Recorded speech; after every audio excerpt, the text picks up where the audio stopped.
When the fair came to town, it was so exciting. We watched Mark cycling off down to the fair. That was the last day anyone ever saw Mark.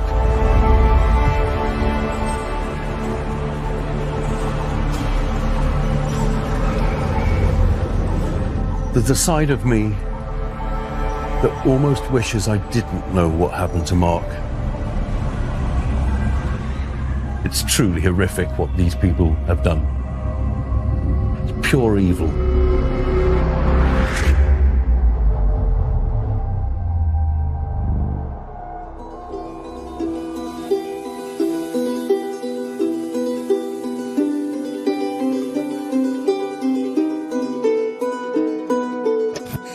Say no to strangers. Not one of these? Come on, jump in. Mark Tildesley was last seen at Wokingham Fair. Police have to assume that they're looking for his body. There's nothing more precious than a child. The circumstances are horrific. He was abducted. I'm sure he must have been. Police were uncovering something that was truly horrific. Gangs of paedophiles preying on young children. These people were the vermin of society. Evil, sick, twisted, so nothing else. Dirty perverts who get involved with children. You've gone the wrong way. You're supposed to go down that way. It's all right, love. We've taken a shortcut. The body of 14-year-old Jason Swift was found in a shallow grave in the Essex countryside. Police believe these incidents could be linked. We were in the business of saving children's lives. You cannot emphasise the danger that guy was in. There is wickedness in this world. Some people are evil. Sorry. I thought I was going to be all right, yeah?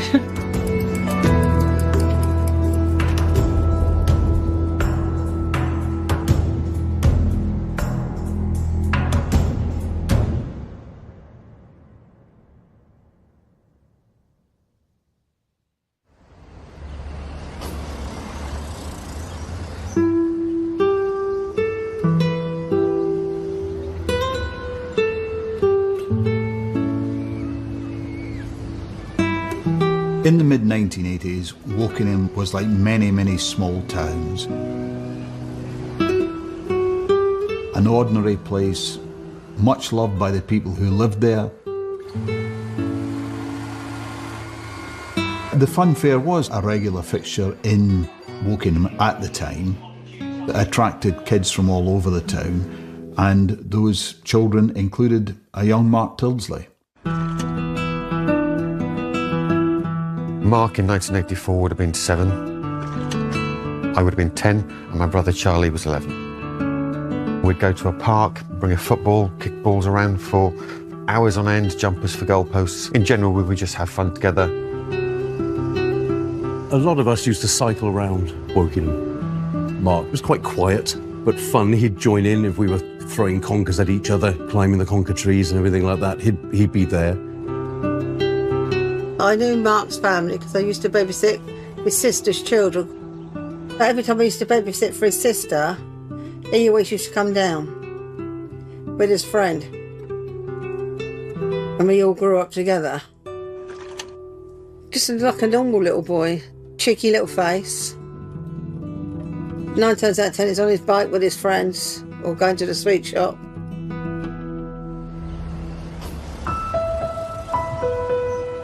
A big supermarket opened up, and it was the first supermarket we knew about that had trolleys where you have to pay for. Now, some people, they couldn't be bothered to bring their trolleys back. So we'd get the trolleys because you'd get a 10p in the trolley if you brought the trolley back. We'd happily bring the trolleys back and get loads of money. And you would. Sometimes you get 60, 70, 80p in a day. 10p in those days, that would be a packet of bubble gum. We went to find the trolleys, would often see Mark there as well. And if you're 7 and you're 8 and 9 years of age, it was just fantastic. Loved it. Never felt in danger at all until they came to town.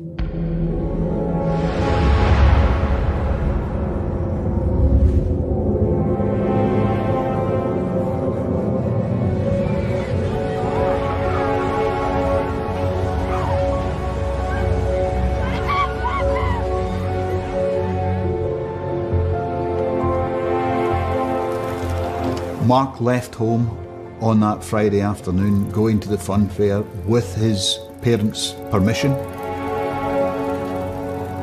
He was expected to be home early in the evening. Mark's appearance on that day was quite distinctive. He was riding a gold Tomahawk bike. He was wearing a jacket with a distinctive tiger motif on the back of it.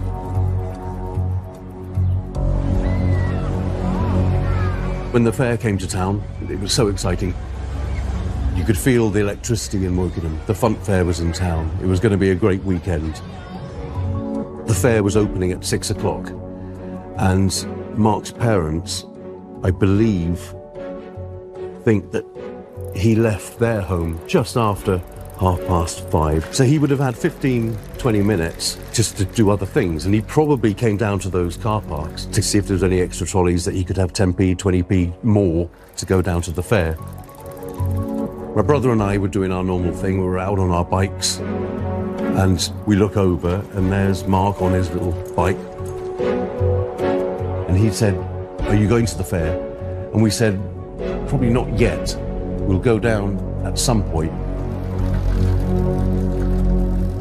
We both watched Mark cycling off down to the fair.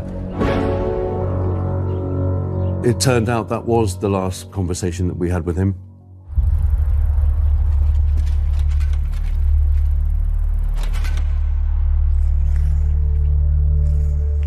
Mark arrived at the fun fair at approximately 6 o'clock.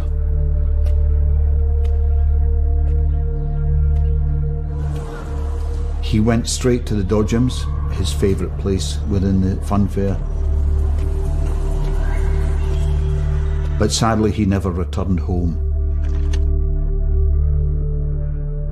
As time went on that evening, Mark's parents, John and Lavinia, obviously became increasingly worried.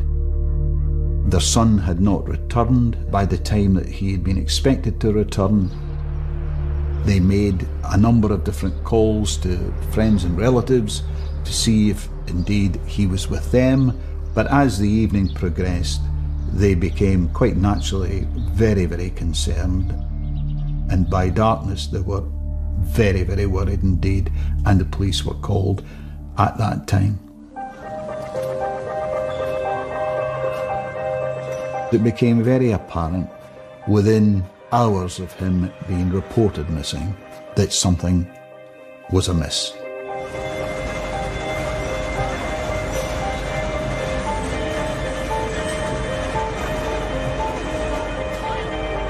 He said he'd be back by 7 o'clock. Where did you arrange to meet him? At the penny machines. At the penny machines. He told me he'd be there, waiting for me. Then when we found his bike, we thought he couldn't be very far away. Then, you see, we looked and looked and looked and couldn't see him. Not a sign of him. I'd just finished work and I see it on the television. I said to my mum, I recognise that little boy. He's gone missing from the fair in Wokingham. I just thought he'd gone missing like some people do. My brother and I, Charlie, were interviewed by the police. They were just asking questions. When did you see him? What did you say to him? Just trying to piece together the pieces of the jigsaw puzzle that could lead us to Mark. Mark Tildersley was last seen at Wokingham Fair at 7 o'clock on Friday evening. He had cycled there on his own with his parents' knowledge. They had arranged to pick him up there, but when he had not appeared by 10 o'clock, they called the police. Police want anyone who was in the area on Friday evening to come forward. Police involved in the search have to assume the possibility that they're looking for his body.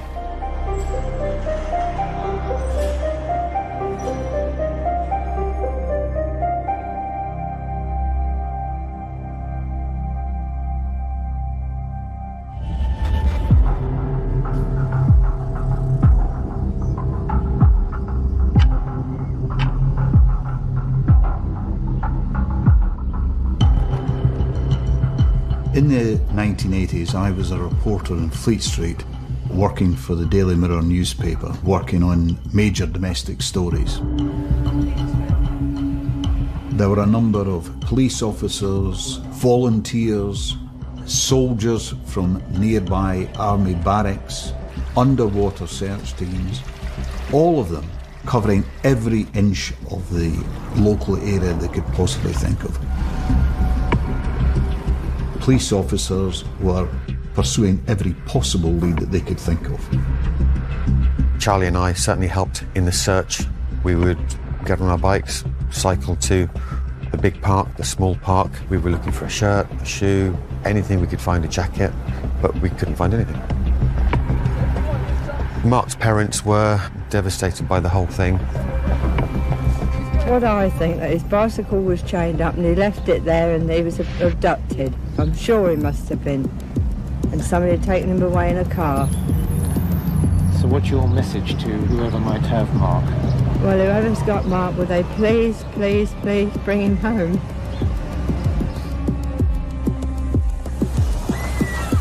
With every passing day, concern for Mark deepened.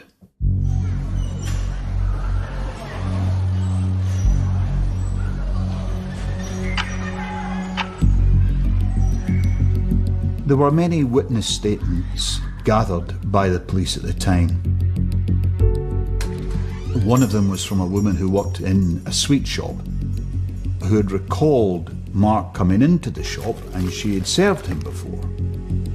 But this time it was a bit odd because he was with an older man.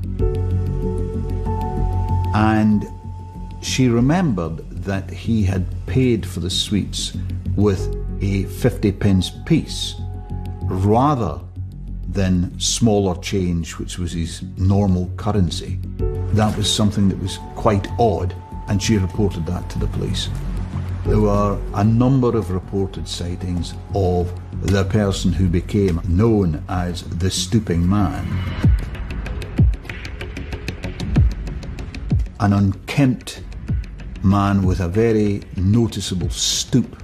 He smelt pretty badly, and that was what they had noticed.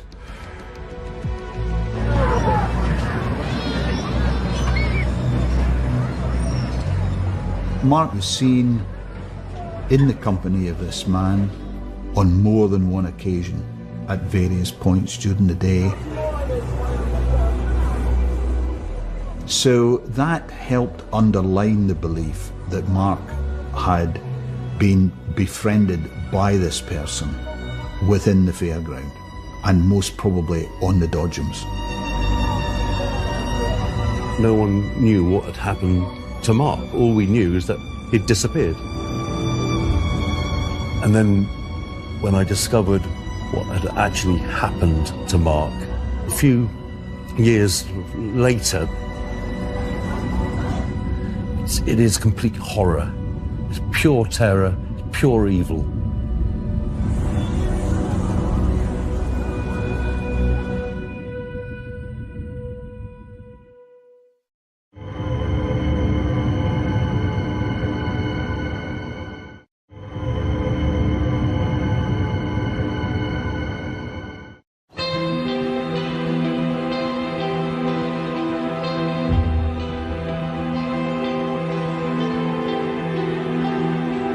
Mark Tildesley set off for the local fair alone, as he had done many times before, and today a local boy reenacted his movements to try and jog memories. Mark was next seen sitting on the wall of the local supermarket car park, and shortly after that, padlocking his bike at the entrance to the fairground and walking in alone. The last time he was seen there was standing just outside the dodgems. From then, it's anyone's guess.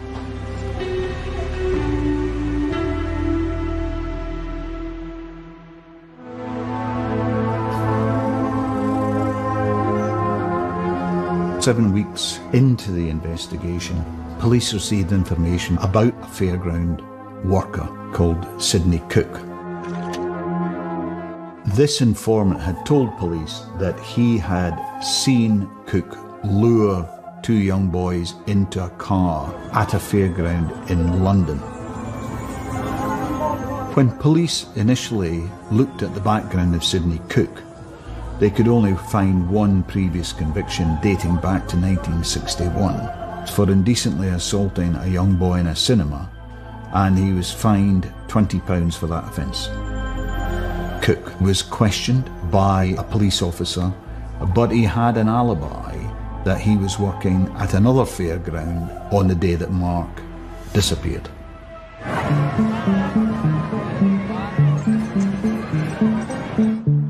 As months went by, all kinds of sightings were reported, but they all fizzled out in terms of hard leads and hard evidence. It was never the same because there was always that missing piece. One of our own was taken. There's nothing we can do about it. We can't find it. We can't bring it back. It's devastating. Lavinia would always disappear every so often to a different police station to go and see what they've done and what investigations they've done. She never opened up to anybody. The parents had been through absolute hell, as had the wider family. And indeed, police officers were extremely frustrated that they just couldn't get that piece of the jigsaw that would lead them to a breakthrough in the case. And then, around 18 months after Mark disappeared, a body of a young boy was found in Essex. However, it was not Mark.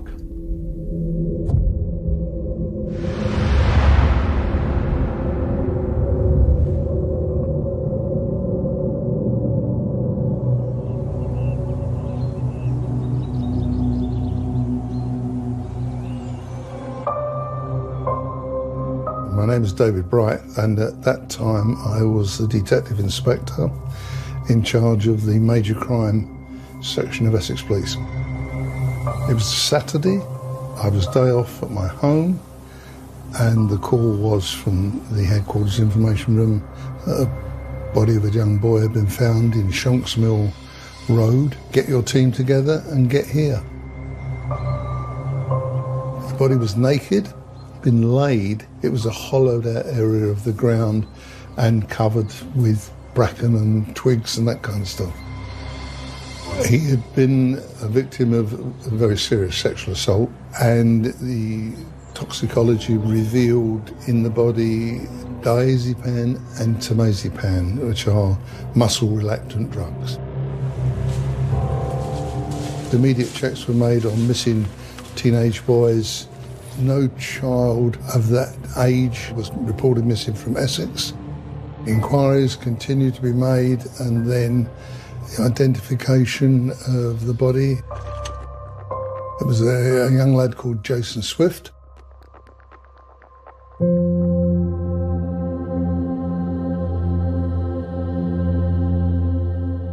I am Emma, and I am Jason Swift's cousin. My uncle Sid is Jason's dad. Jason was a very quiet child. At one point he did come to live with us for a little while. We had so much fun. It was like having a little brother running around because I was the only child. They were lovely memories. But we haven't seen Jason since the 70s, and it was one day we were sitting there and the news come on and said they found a body, and our blood went cold because Jason was named as the victim, and then obviously Jason's picture come up, and then that just confirmed. Sorry. I thought I was going to be all right, yeah.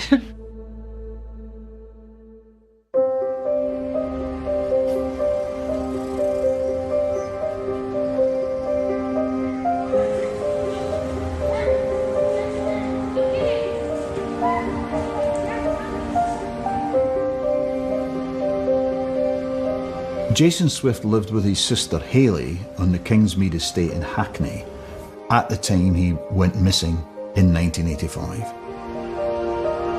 He'd actually taken £75 of money from her flat. He'd taken a bag with him. He was obviously going away, where they did not know.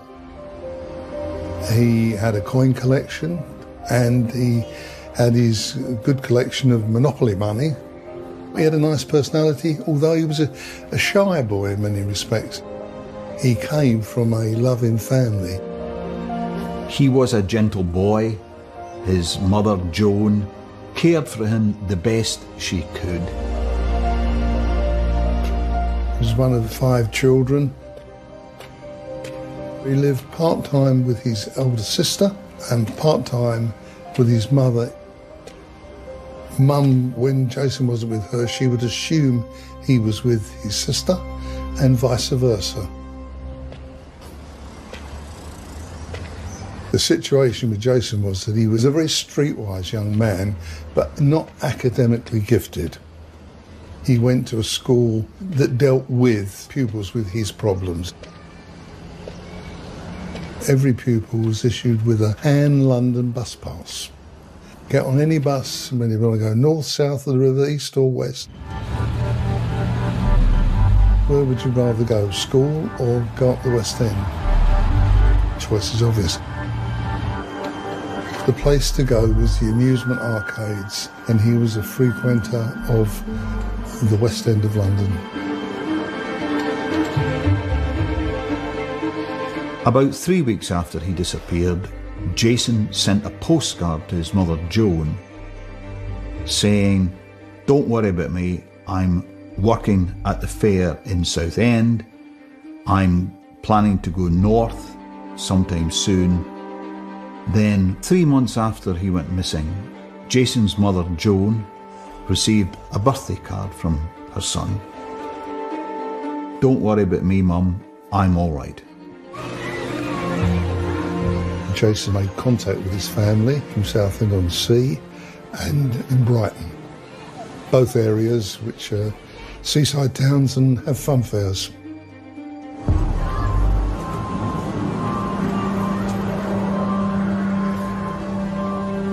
The naked body of 14-year-old Jason Swift was found in a shallow grave in the Essex countryside. Police are still desperate to find witnesses.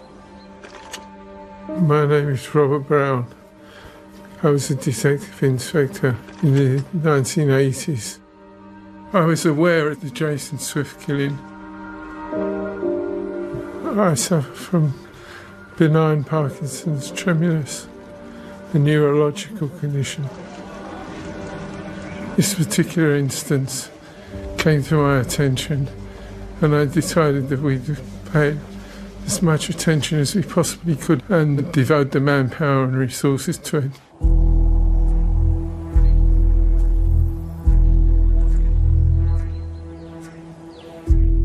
The discovery of Jason's body was a shocking event and made headlines around the country at the time. This had changed from being a runaway boy to someone who had been murdered. The fact that you're dealing with child killings is bound to summon up a great deal more determination to see that justice is done. A crime scene doesn't lie. Whatever you've got is what you've got, but we didn't have much there. No sightings of a vehicle going there, no known suspects. Where do we start? Where do we go?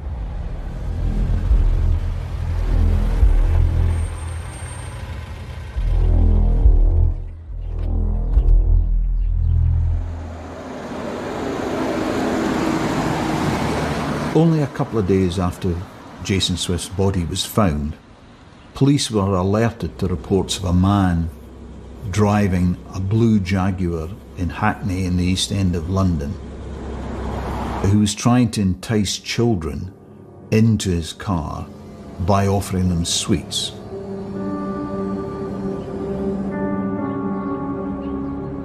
The police went and questioned the man, searched his flat, searched his car, but could find no evidence to link this man to the Jason Swift investigation.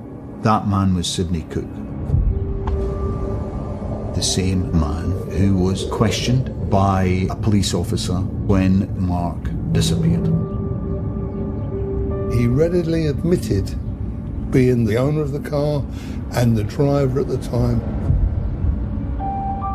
There's a thing within the world of investigation, you get that gut feeling that he's not right. There's something, he's a wrong one. Sidney Cook became a person of interest. but there was just not enough evidence to pin him closely to the terrible fate of Jason.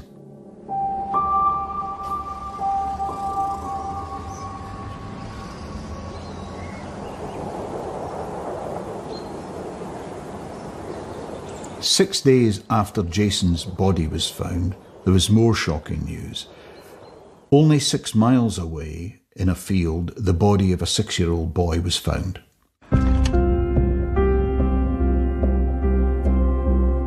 The 6-year-old boy was Barry Lewis, who 3 months earlier had gone missing near his home in South London on a Sunday afternoon.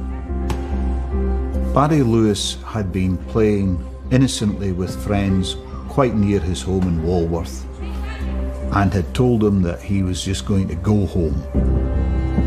He never made it home.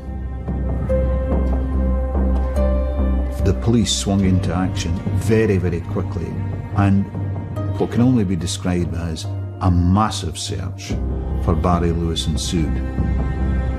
The police obviously examined a number of potential scenarios. Had he had an accident? Had he run away? Had he got lost? Or had he been abducted? In most of these scenarios, they believed either he would have been found, he would have turned up, or he would have been taken to hospital. None of those things seemed to fit his disappearance. So therefore they very quickly concluded that he had come to some harm. He had simply vanished in a very small window between leaving his friends and going home. A journey on foot that would only take a few minutes for him to complete.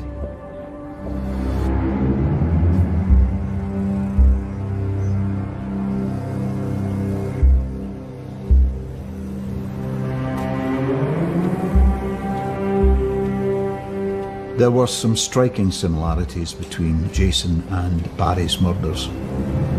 2 boys from London whose bodies had been discovered in fields very close to each other in Essex.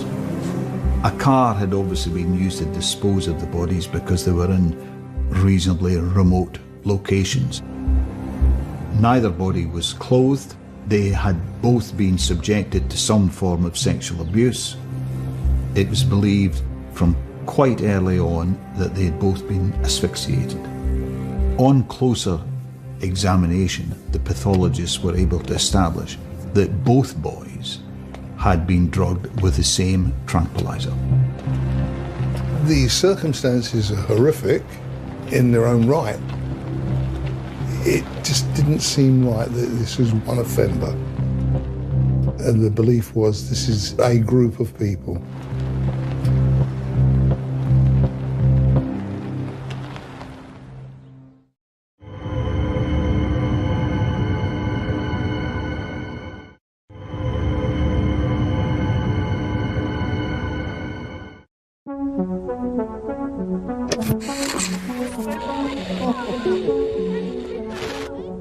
Every year in Britain, hundreds of children become the victims of sex attackers. Don't talk to strangers. The message is simple but essential as the number of child abuse cases continues to rise. I mustn't talk to strange people because they might want to kill me. Isn't this going to frighten children? Better frighten children than dead children. There's nothing more precious than a child. Everybody was fired up to get the right result, get those responsible. A decision was made at chief officer level for the 2 murder investigations to be twinned together. Those 2 investigations came under the code name of Operation Stranger. Operation Stranger was kept secret for the public for a few months because there was an enormous amount of logistical work to get through. The police at the time had just started using the major incident computer system called Holmes. In the case of the Barry Lewis investigation, there were 45,000 documents that had to be converted into a computerised system. We were in the business of actually saving children's lives. It required the ability to think above and beyond the parochial on a national level.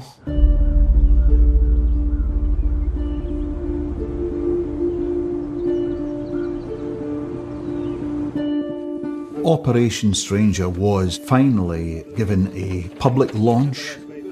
It was quite a big decision for both forces to make, to actually link them together, and clearly there had to be very substantive reasons why that should happen. The crucial evidence linking the murders of Jason Swift and Barry Lewis is that traces of a tranquilizing drug were found in both their bodies.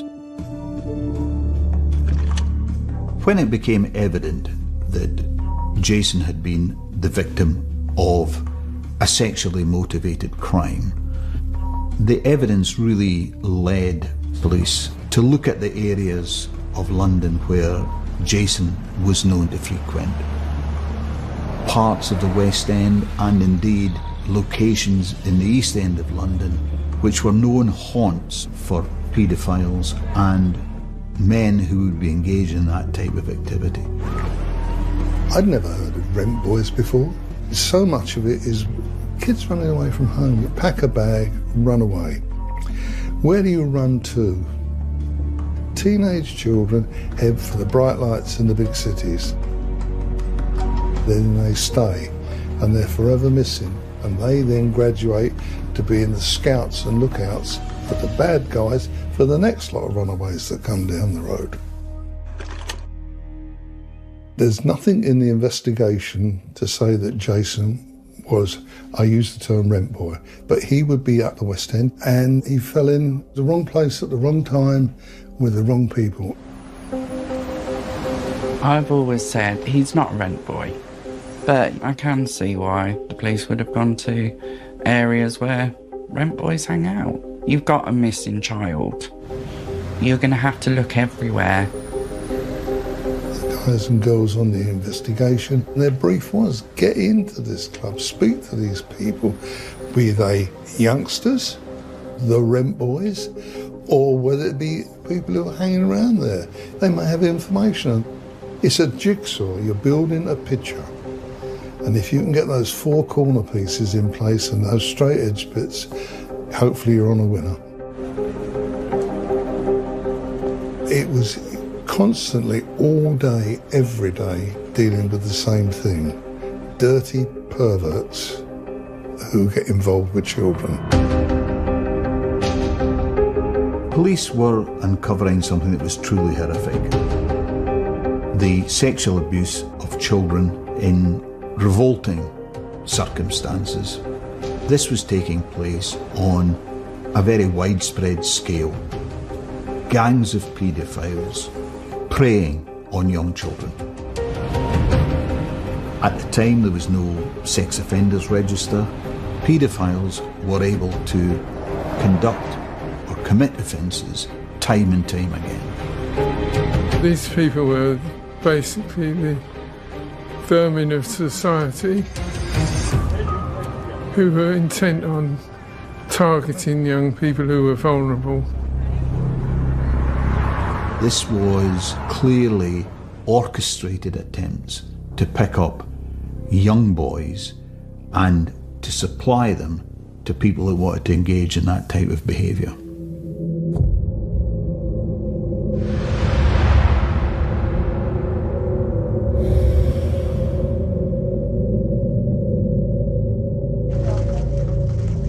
The local police were doing an outstandingly good job of arresting people and getting them charged. They were looking at very unsavoury and reprehensible behaviour by men on a very, very large scale. And although the investigation into Jason and Barry's deaths were of paramount importance, this did in turn lead to the arrest of quite a number of people for unrelated sexual offences. Sidney Cook, for following on from the incident in the car, was arrested in company with 11 other people for sexually abusing a group of youngsters, and because of the number, they became known as the Dirty Dozen. Cook, having been arrested, was remanded in custody to await trial.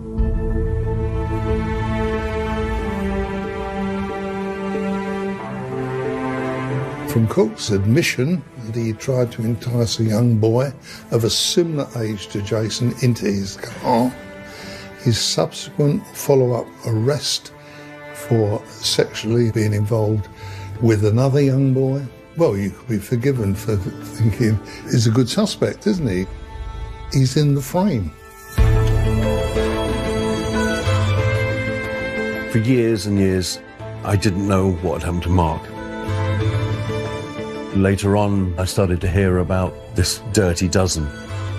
I started hearing about paedophile gang from London. And then I started hearing the names Jason and Barry. And you just think, this just gets worse.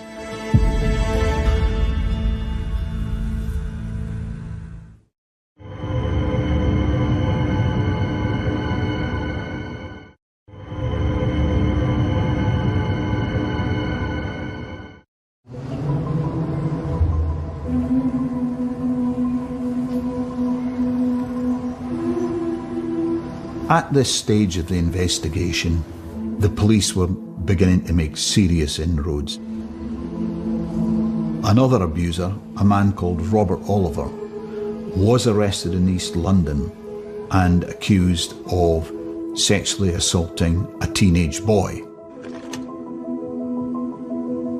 Robert Oliver came to notice because he'd been looking after a child, and during the course of looking after them, he'd abused the child.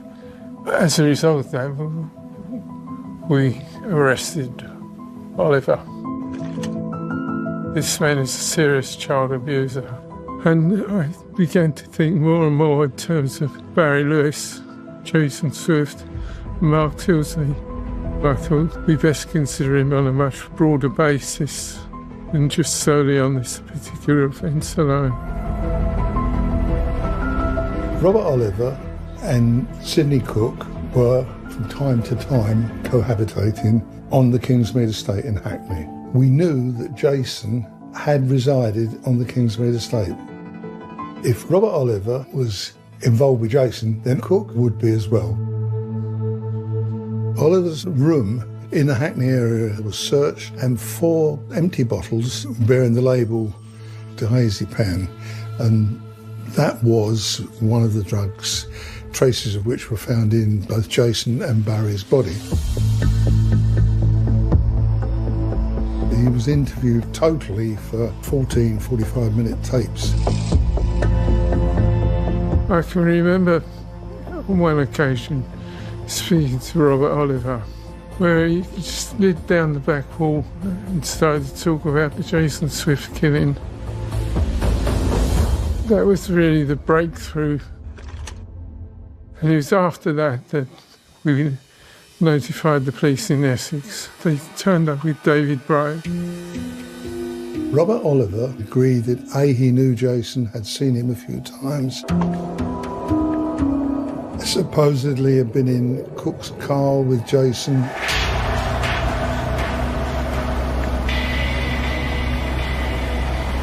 He'd made admissions regarding Jason being involved sexually with Cook and himself and others in a flat on the Kingsmead estate.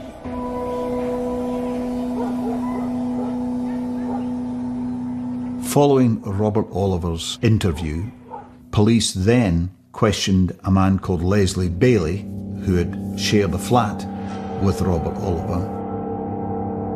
To the great surprise of the detectives, Bailey started to incriminate himself in the events that surrounded Jason's death. Leslie Bailey came into the picture with another man, Stephen Barrell. Stephen Barrell was a married man with children. And they were repairing a car of another tenant who lived in one of the blocks in the Kingsmead estate. And they went to the flat where Jason was with the others on the pretense of borrowing a spanner, and then got involved with what was taking place in that flat. The interviews that police carried out with the suspects at this time were absolutely harrowing, truly dreadful descriptions of what had happened. Jason Swift had in fact died after sexual activity involving all the men. When they were looking for a place to dispose of Jason, Leslie Bailey came up with it, and Cook, and he took young Jason there in the Jaguar car. If Leslie Bailey says he drove there, he must know the route. He took police to Jason's final resting place with a remarkable degree of accuracy, which could only have been known to someone who was very closely involved in the killing.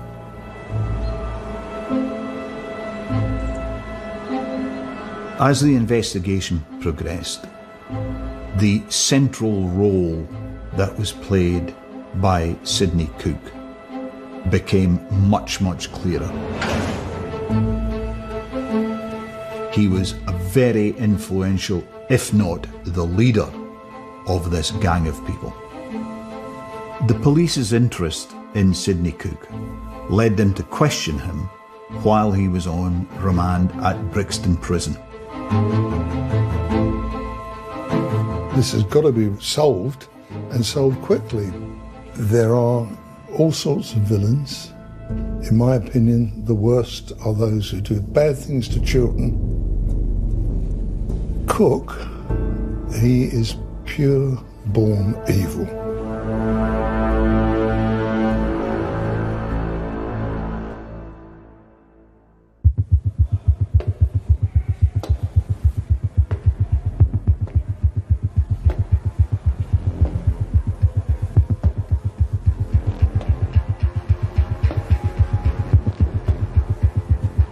The 28th, 29th of July, probably the two most important days of the whole inquiry. I interviewed Sidney Cook.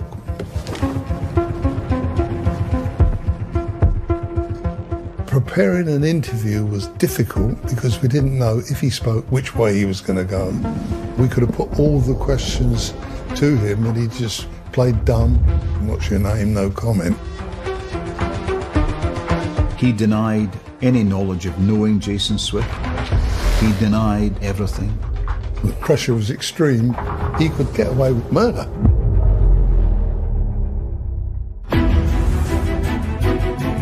Staggeringly, Sidney Cook was released. The demonstration against Sidney Cook degenerated into thugs throwing petrol bombs and bricks, the aftermath of last night's riot. Justice was not done. We needed to concoct a scam, so I decided that I would masquerade as a vicar. When cases like these emerge, it's inevitable that conspiracy theories will surround them in many ways. The final toll in children's lives will probably never be known, but officers remain convinced that as many as 25 may have died. I ain't gonna lie, it gave me nightmares.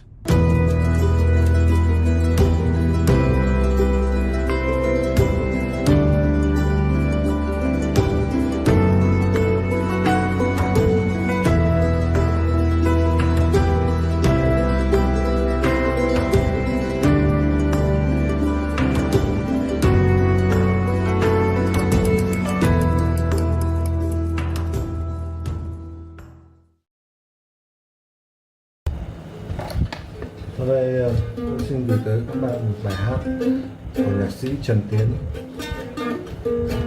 Bài hát Giai điệu Tổ quốc.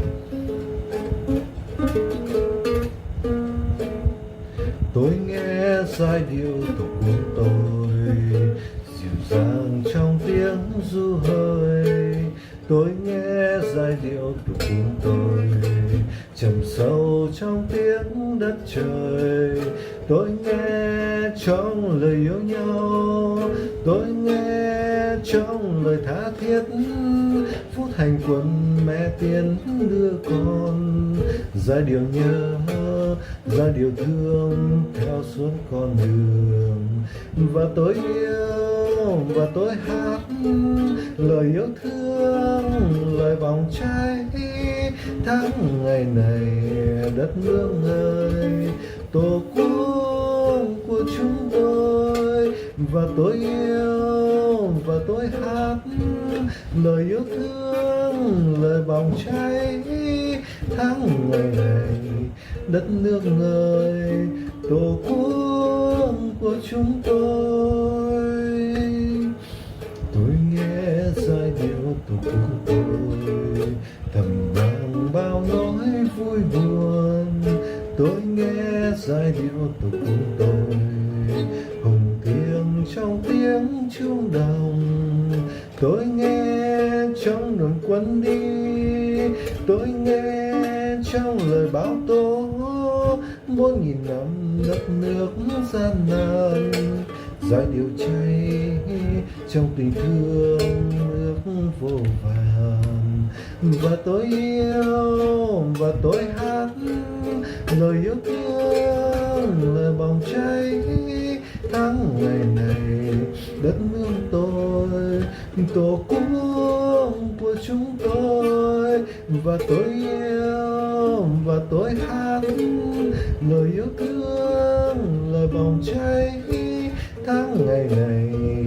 Đất nước ơi, tổ quốc của chúng tôi.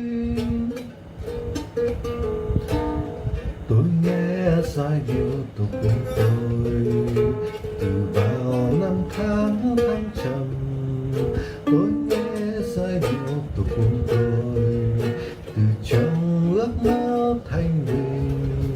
Tôi thương yêu người dân tôi bao năm, hai bàn tay trắng giữ gìn cho đất nước tôi yêu.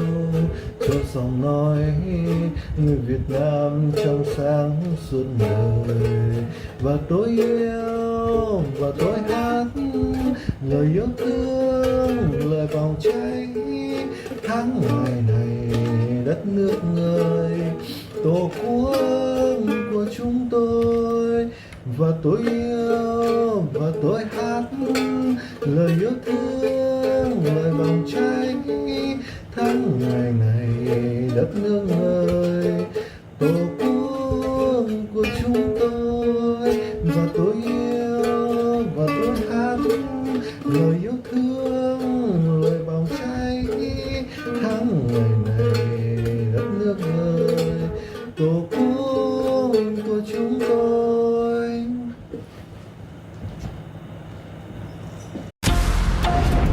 They spotted a trend an increasing frequency of cardiac emergencies. She put her own needs for attention, her own needs for excitement in front of other people. But it was even more exciting when her boyfriend was there as well. She would flirt with him in the midst of a CPR. And one time she straddled the patient and her garter belt could be seen, and she turned it into almost like a sexual experience in some sense. These things are happening in a life-threatening situation. This soccer mom intentionally murdered her patients. And that's why they called her the Angel of Death?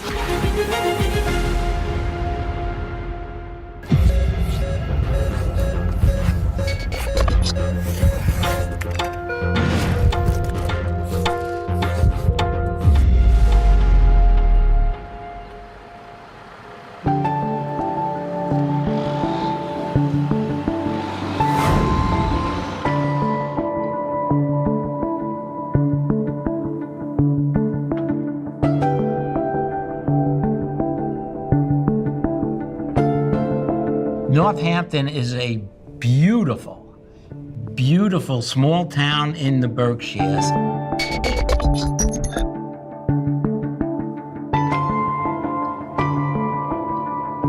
sort of reminds me of the Hamptons on Long Island, without the beaches, only in the mountains.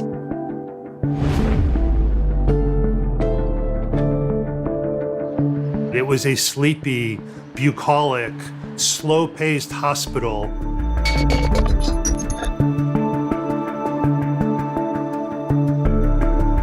People, tend to know their patients' families and things like that.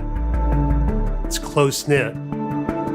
VA medical centers are providing medical care to veterans.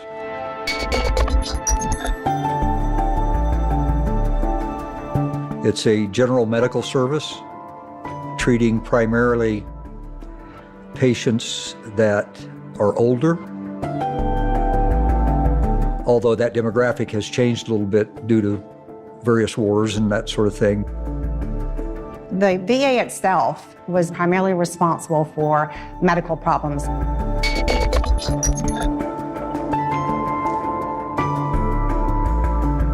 They did also have some people with kind of co-occurring psychiatric and medical problems.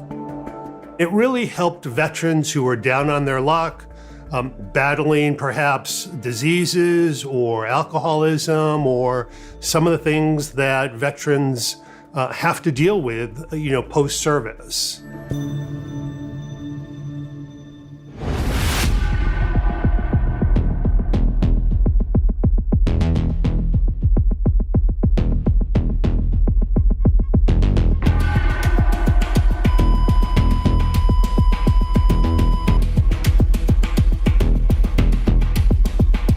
Patient goes into cardiac arrest. Then all of a sudden, all the bells and whistles start ringing and people come running in. He flatlines and efforts to revive him are unsuccessful and he dies.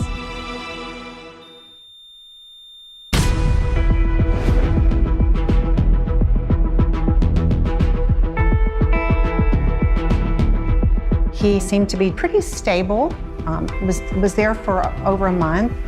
And so it was really a surprise to the nursing staff as well as his family.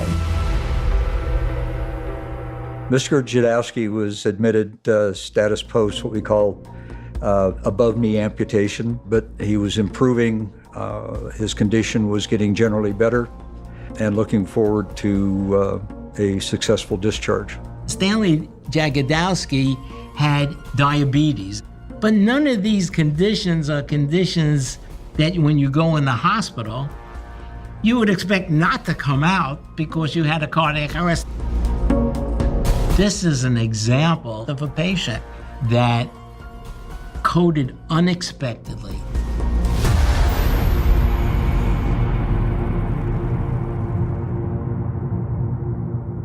Henry Houdon was a young patient who was largely in the VA Medical Center for his psychiatric condition.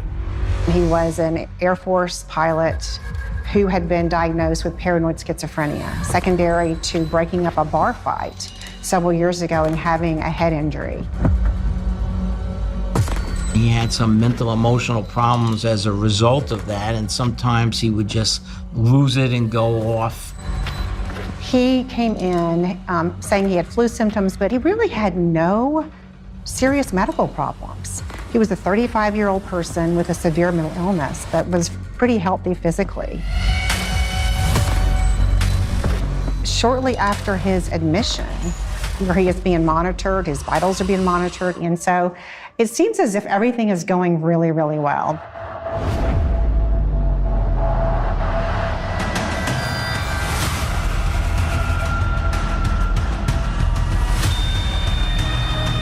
Code blue is terminology used in the hospital to signal that there's a cardiac arrest. Immediately, people would respond. He has, in one evening, 4 codes, and after numerous resuscitations on the 4th code, they are unable to revive him. He was pronounced dead.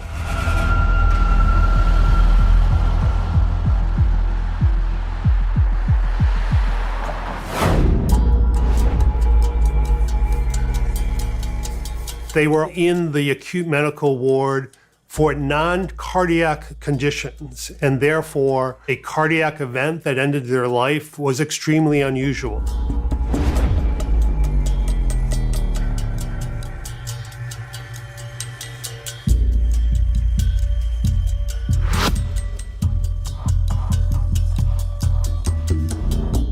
Miss Gilbert was a registered nurse who was described as being good at providing patient care, particularly in a crisis.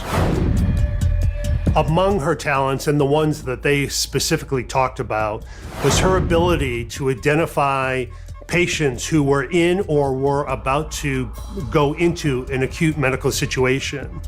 It was uncanny the way she was able to identify patients in distress before anyone else had noticed anything wrong with that particular patient.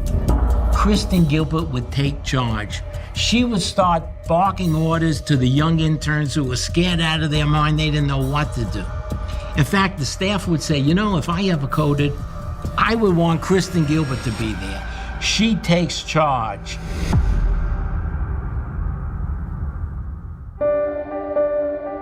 Kristen Gilbert was considered by her coworkers to be caring, a nice person, someone who would participate in coworker activities like birthday cakes and things like that. But all of them always talked about this sort of coldness that always sort of followed her wherever she went.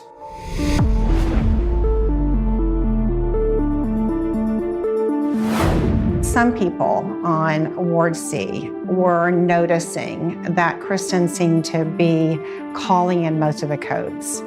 And they began kind of teasing her and calling her the angel of death. The reason they called her that is because she was able to find and then assist patients who were in distress in medical emergencies quickly. It was really seen, I think, for the most part, as just bad luck. But there was a couple of nurses who were starting to become a little bit concerned.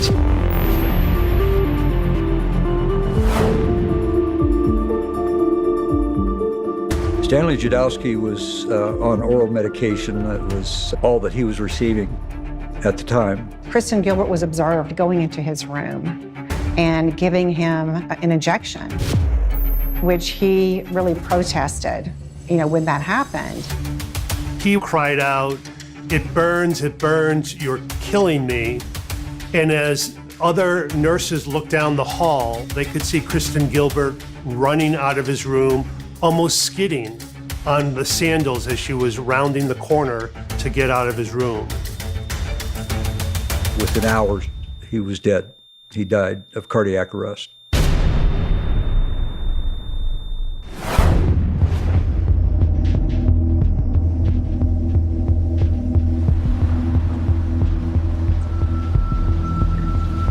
Kenneth Cutting was admitted with end-stage or late-stage multiple sclerosis, which is basically a debilitating muscular disease. He was blind. And yet, one of the things that the staff and his family said is this was such a positive person. He was kind of known for telling the nurses, "You look so beautiful today." Even though he couldn't see, he would always say that to them. And so he was really kind of a bright light in spite of all the things that he was experiencing.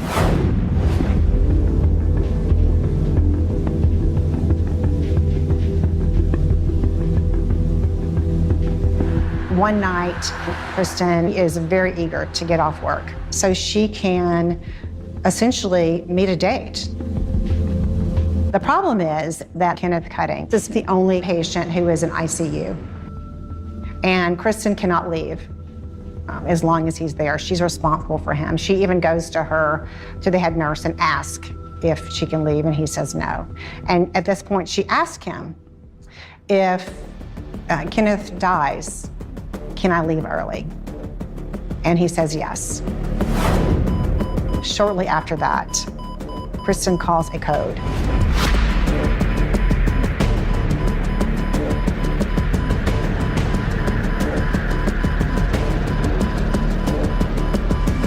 had cardiac arrest.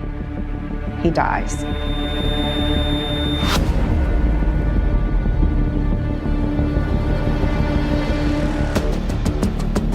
That was one of the main precipitating events that really got some people to become quite suspicious about what was going on. That's a pretty brazen thing to do. And so what that implies is that this is a situation where Kristen Gilbert is willing to murder a patient in order to go on a date.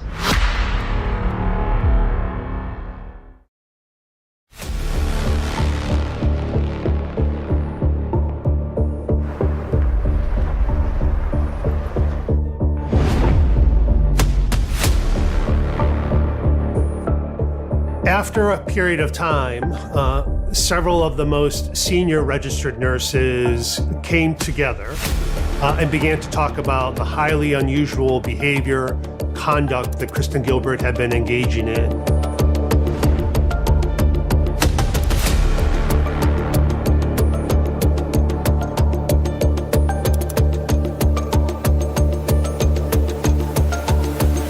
It seems like every time Kristen Gilbert is on duty, the death rate goes up. Nurse Kristen Gilbert takes a few days off, the death rate goes down.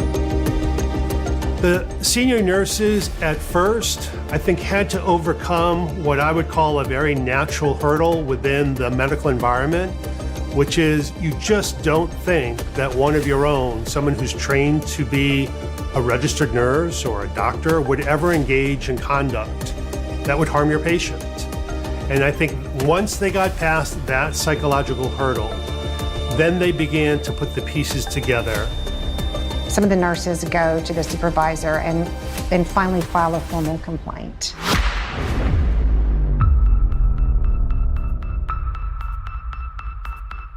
The purpose of the Office of Healthcare Inspection is to do as the name implies, go to hospitals and do inspections and make sure that everything's all right. This group consists of mostly nurses and maybe a physician, not trained in forensics, not trained to look for murder, but trained to find legitimate reasons why something went wrong.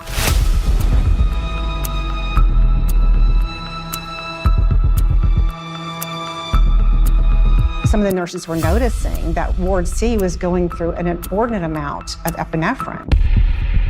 Epinephrine is a naturally occurring substance in our body. We call it the flight or fight drug. It is that rush of adrenaline that you get in certain situations. Epinephrine has many important uses. Some people take them for bee stings, all right? It can actually save lives. But if it's administered to someone who doesn't need it in a dose that's too excessive, it will actually speed up the heart. And then eventually the person goes into cardiac arrest and expires. It was the perfect poison because it was naturally producing and therefore very difficult to detect.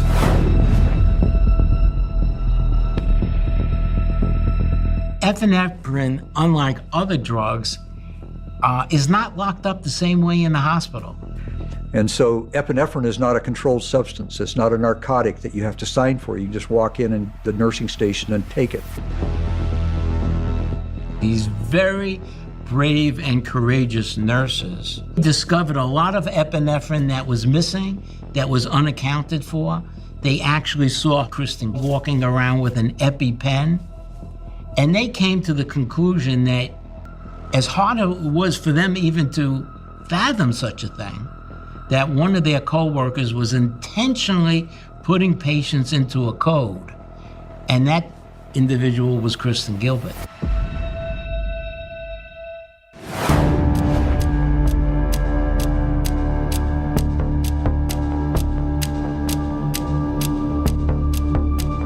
Kristen Gilbert grew up in Fall River, Massachusetts. A very popular, attractive young lady in high school, but she had some problems. You know, she had some issues, always seeking attention, sometimes getting in fights with boyfriends, and had a number of social issues growing up. Socially, it was kind of a mixed bag.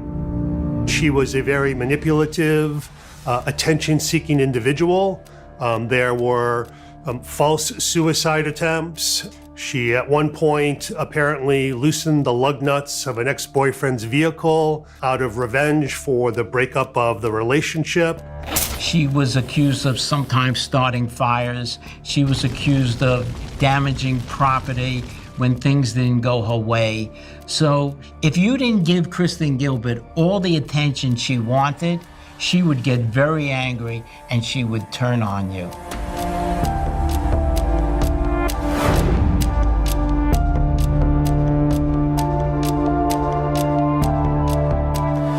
In college, she had actually attacked at least one of her ex-boyfriends and raked him with her fingernails. At one point in time, she had told a college boyfriend that she had swallowed a bunch of glass and was going to kill herself, and it was a lie.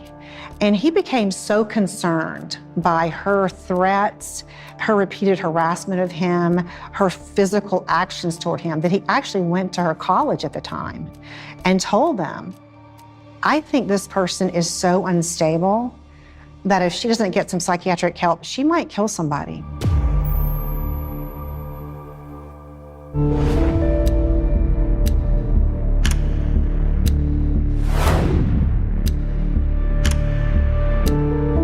Initially, she worked at a large regional hospital in Massachusetts.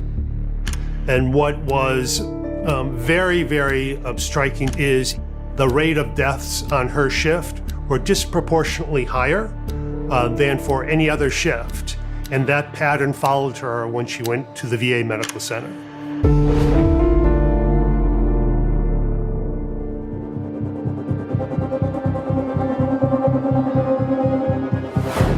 She began noticing and flirting with the security guard, James Perrault. And what started out as a simple kiss became a more complicated affair. It was really when Kristen Gilbert moved to the evening shift and when she began this affair with James Perrault that the warning bells really went off. Because at that point, there was a combination of, one, a really sharp increase in the number of medical emergencies and codes, combined with bizarre behavior that she engaged in during the course of codes or CPR events. When a code is called, it was part of the kind of protocol for the security officer to also respond to the scene.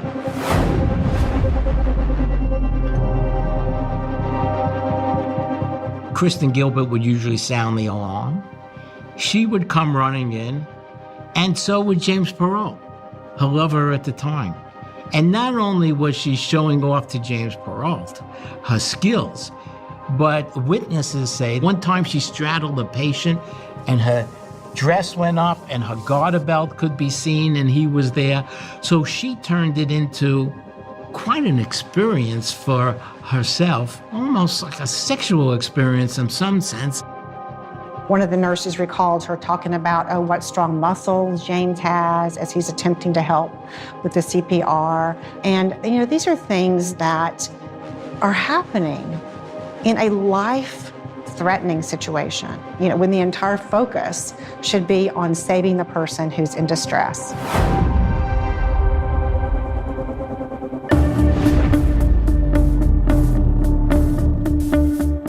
They performed their review more from a quality control perspective, as opposed to really trying to find out the root cause. Their conclusion was that these patients must have died of natural causes. When I heard that, I said, I think maybe we should take another look.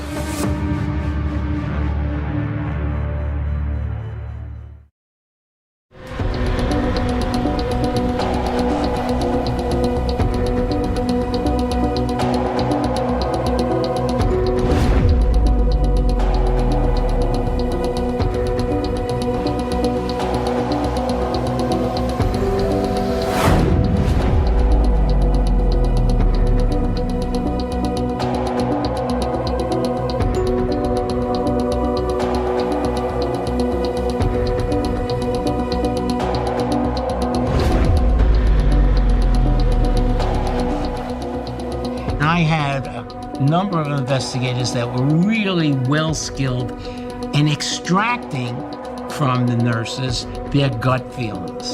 So I said, I have to send a team out there. I just have to do it. I'm not comfortable. I am not comfortable with what I'm reading. I want to be comfortable myself. So I sent the team out to the hospital.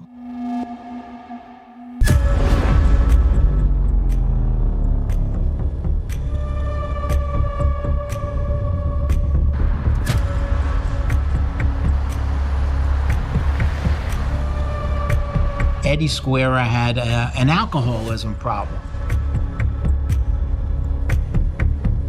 Mr. Skira had been there on numerous occasions and had developed, on this particular admission, developed a medical condition that required him to be transferred to another facility for treatment. He was out of the facility for a few days and then returned back to the VA Medical Center. And shortly after his return, he had a cardiac arrest and died.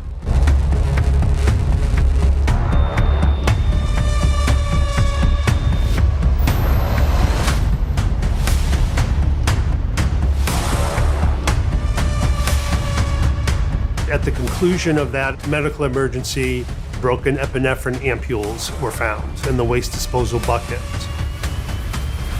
There was no reason for epinephrine ampules to be found broken in waste disposal buckets.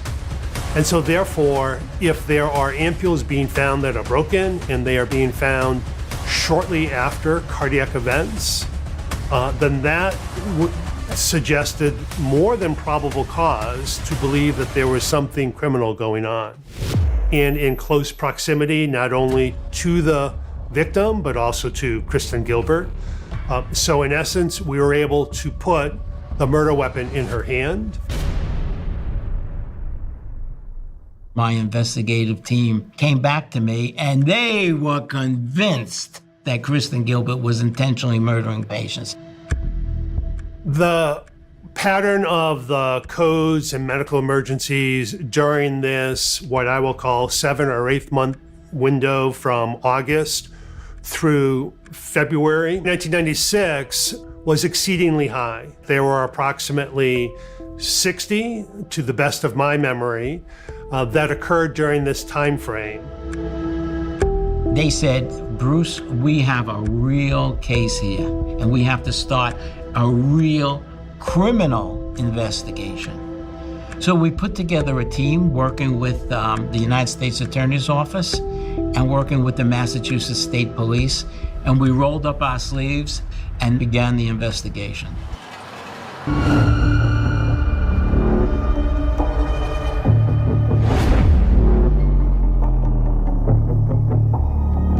We had to interview the senior nurses to assess their credibility, to understand exactly what they saw and what they heard, because that would be crucial if we ever had to go to trial. They had told us how she was the last nurse that they saw with some of the patients, how she could be so cold and calculating after a patient had expired. It's like a Jekyll and Hyde. Yes, she was very popular until something happened that triggered the other side of her, the dark side of her. And then she could be extremely dangerous.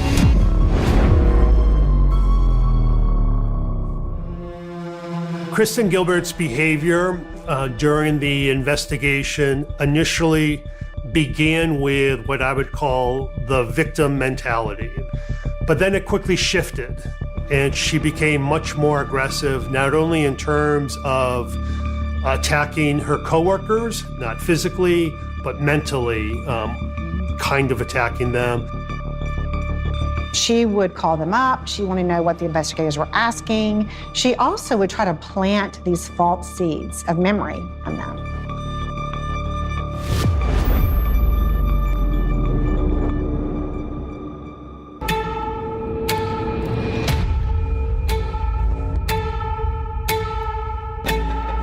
They asked Kristen Gilbert whether or not she did it. And of course, she denied it. But most importantly, she denied that she at any point had been using epinephrine ampules with respect to any patient. She admitted that she was taking care of Edward Squira right before his cardiac event, but as the evidence showed, it was within minutes of that code terminating that a senior registered nurse found the 3 broken ampules in the waste disposal bucket. So therefore, the answers that she had given during the interview proved to be false.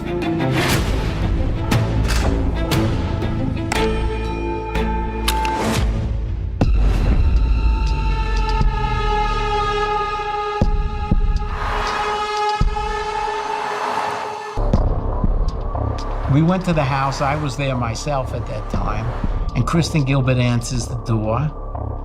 She was cold as ice. We went in the house and we conducted a search.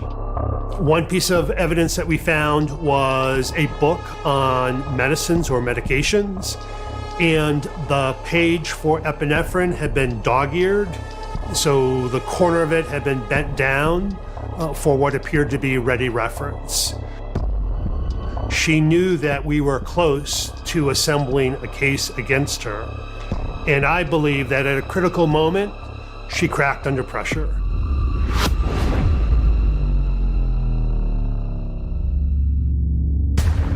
Kristen attempts suicide, takes a handful of pills, and is admitted to a psychiatric hospital.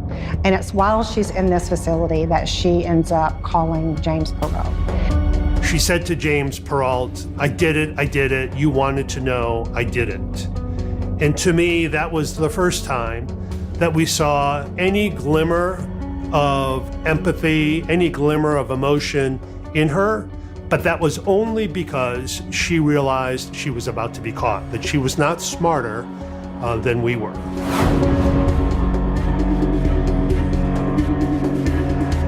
She becomes enraged.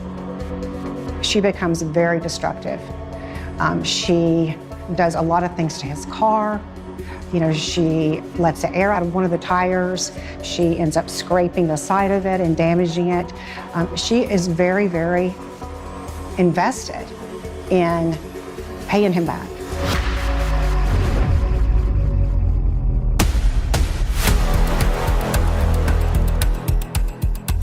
James Perrault receives a bomb threat, a phone call, essentially saying that there are 3 bombs at the hospital and that they are going to detonate in 2 hours.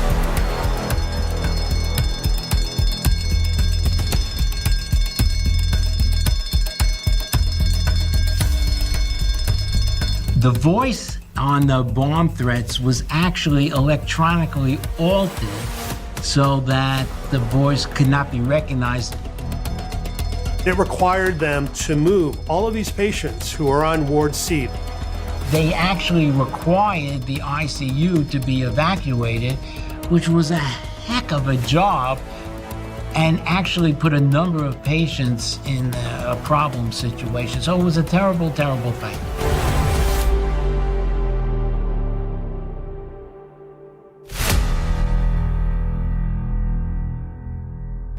We discovered that Kristen Gilbert was behind the bomb threats because one of the investigators saw her on the payphone just as a bomb threat was being called into Ward C. She was trying to kill this investigation through retaliation. The staff became quite concerned about their own personal safety and our ability to protect them from anything else that Kristen Gilbert may have wanted to do.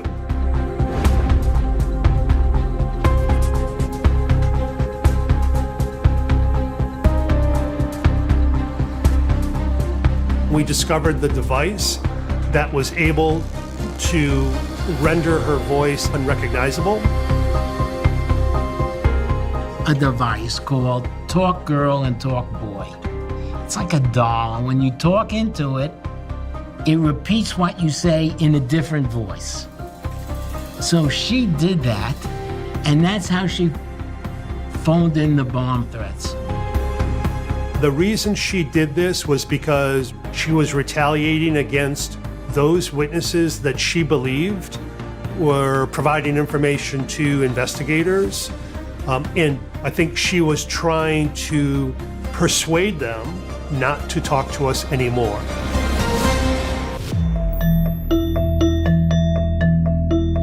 She was arrested for the bomb threat and she was actually incarcerated. She made her appearance in court, and the judge ordered her to live with her parents, which meant she was out of the vicinity of the VA Medical Center. And then ultimately, he gave her an 18-month prison sentence. That put her out of the picture, and that gave us a wonderful opportunity to further our investigation.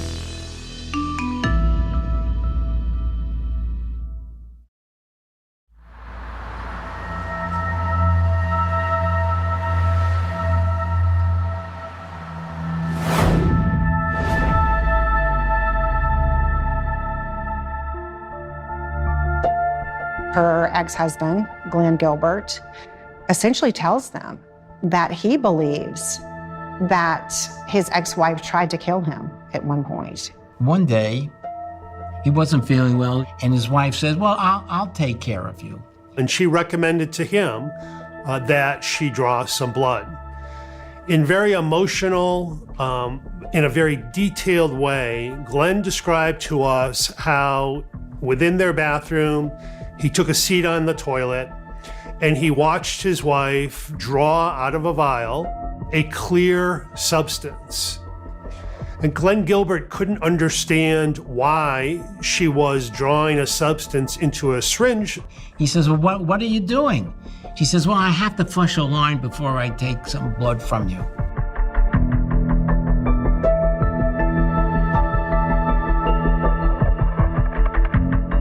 He then described how Kristen Gilbert injected this clear substance into a vein in his arm. And then there was this initial burning sensation where the needle went into his vein. And then he felt this ice cold feeling travel up his arm, hit his chest. And the last thing he knew is that he then blacked out. He comes to and he sees Kristen shoving all of her medical equipment back into her bag. She looks at him, she sees him, and she basically leaves him lying on the floor in the bathroom and goes back to work. He realized sometime later that that was her first attempt to kill her own husband. When we heard that story, there was no doubt in our mind that Kristen Gilbert had been murdering patients up on Ward C at the VA Medical Center.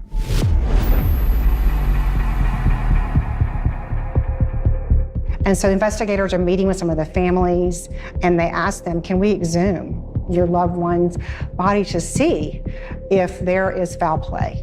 For the most part, the families were really, after the initial shock, and who wouldn't be shocked, very nice and very cooperative.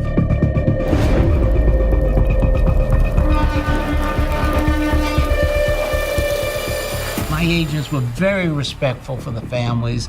Sometimes they actually wanted to attend the exhumation. And my agents would bring flowers to the cemetery, and they would watch as the backhoe would come and dig up the ground, and the coffin would be removed. Many times it was soaking wet. Water would just come out of the coffin, and they would put the coffin on the side, and it was quite the process to witness. Samples were taken, and we sent the samples to the Reader's Lab in Pennsylvania. Well, the question is, can you find traces of epinephrine in embalmed tissue? And at that time, Dr. Reeders said yes. You see, we have this brand new machine. It's called the High Performance Liquid Chromatography Tandem Mass Spectrometer.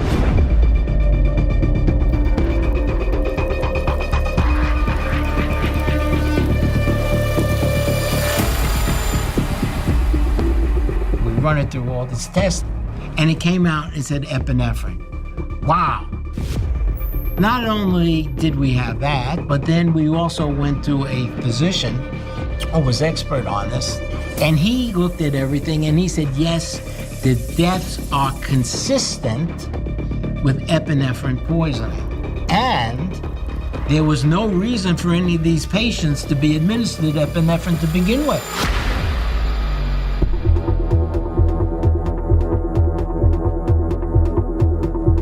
They wouldn't specifically be looking for one thing, but they would be looking to rule out, okay, it wasn't heart, it wasn't lungs, it wasn't a stroke, it wasn't, an aneurysm, and that they would be trying to rule out all those other factors.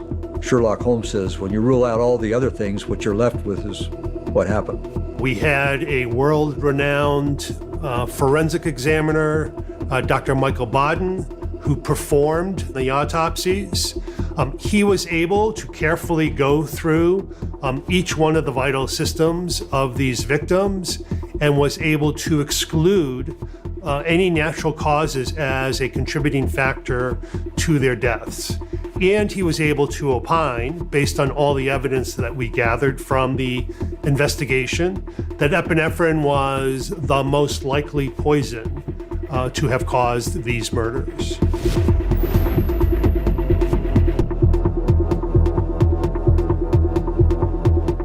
Number one, they find epinephrine in his system, which he certainly was not prescribed.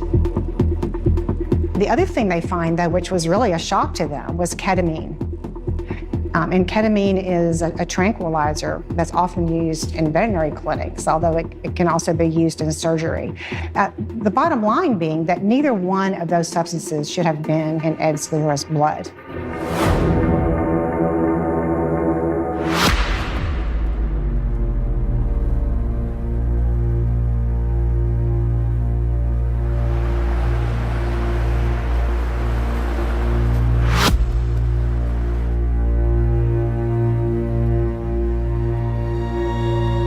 In a small town like Northampton, Massachusetts, this was clearly the trial of the century, maybe the biggest trial ever. All of a sudden, one of their own is accused of murdering our nation's heroes right there in their little town. We did have some concern that Kristen Gilbert presented herself as the perfect soccer mom. And would a jury be able to get behind that mask? And I think the public was split on whether or not she actually did do it. But the other layer of controversy that was added to this difficult case was the U.S. attorney at the time decided that he was going to pursue the death penalty. And this was the first time that the District of Massachusetts was pursuing the death penalty in a federal capital case. It was a media frenzy. From the first day the trial started, that was a big story. And every day when Kristen Gilbert would show up in court, the first thing she wanted was a copy of the newspaper because she wanted to read about herself. She wanted to read about all the attention she was getting. And I said a little prayer every night that she would actually be convicted. So I had a lot riding on it personally.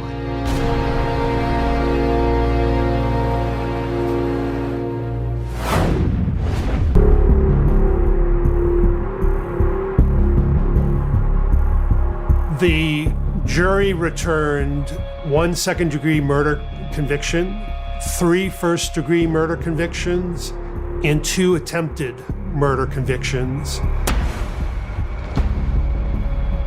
It was a tremendous feeling of relief because we had done justice for the families and for the victims.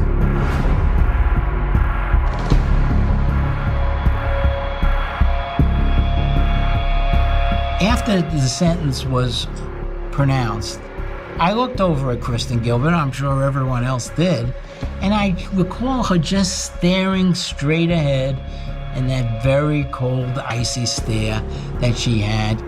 There was no emotion. There was no observable physical change in her whatsoever. Kristen Gilbert has never expressed any remorse and never will express any. It's all about what the excitement of the code gave her. That's all that she cared about, getting attention. She couldn't care less about the victims. To me, this is the most evil person that I could think of.